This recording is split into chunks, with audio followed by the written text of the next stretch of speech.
Hello and welcome to this presentation on compressed gas and oxygen use. This is revision 7 of the policy for Trinity Health. My name is Ryan Gonzalez and I'll be your presenter today. Now, it is the policy of THCE to reduce the possibility of risks when using, storing, or transporting compressed gases. Now, our friend Elena here, she's going to show us some of the risks associated with unsecured tanks.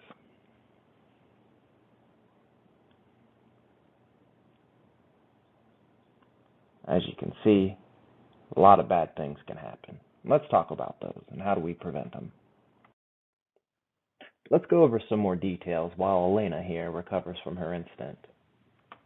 So, in accordance with the NFPA 99 section gas equipment, personnel who manage, use, and transport compressed gases shall be trained in the proper handling of cylinders, cylinder trucks, supports, and cylinder valve protection caps. All cylinder storage areas outside and inside shall be protected from extreme temperature variations and from access by unauthorized individuals. Gas cylinders stored in the clinical engineering departments will be stored in a safe manner in out of the way area. So how do we stay safe?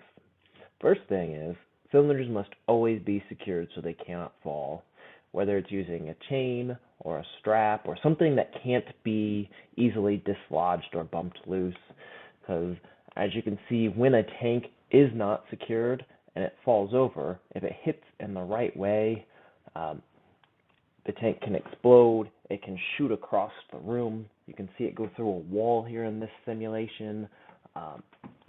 And while these are just simulations, I'll show you some real examples of things that have happened. So as you can see here in this video, where this gentleman sets it here on the dock, he thinks it's standing up just fine, and it's not. It goes shooting through the sky practically. So the next way we can stay safe is making sure your valve safety covers are always left on until you're ready to use. That protects specifically that top portion of the tank. Containers must be marked clearly with the name of the contents so you don't get them mixed up.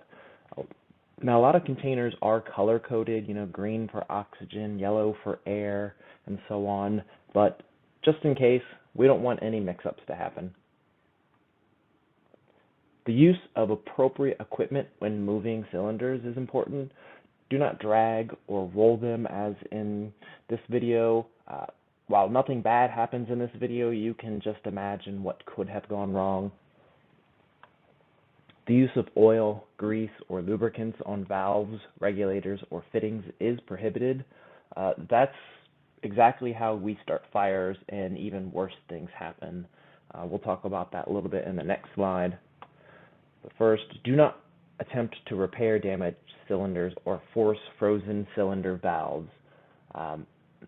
Here in this video, it's going to start over in just a second. You can see the gentleman working on the top of it doing something, and it's going to go shooting straight down the street. Luckily, he was not injured, but you don't know what happens off camera. It could have gone into a group of people, gone through a wall. We don't know. Let's talk about flammable gases. But first, we're going to turn the heat down a little bit in here. There we go. That's better. Now, special care must be used when gases are used in confined spaces. Now, you might think this is common sense or obvious. Clearly, that is not the case for everyone. So just being safe, no open flames, nothing that can create a spark, nothing like that should be used or be present in any space that's close to where you're using flammable gases.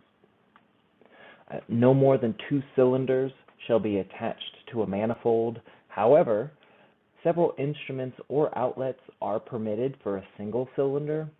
This example here in the picture is an adapter for one tank to have 3 outputs. Something like this would be okay to use. Thank you. I appreciate you coming to today's presentation. This is normally the time where you would ask me questions. However, this is a pre-recorded video, and that's just not how technology works.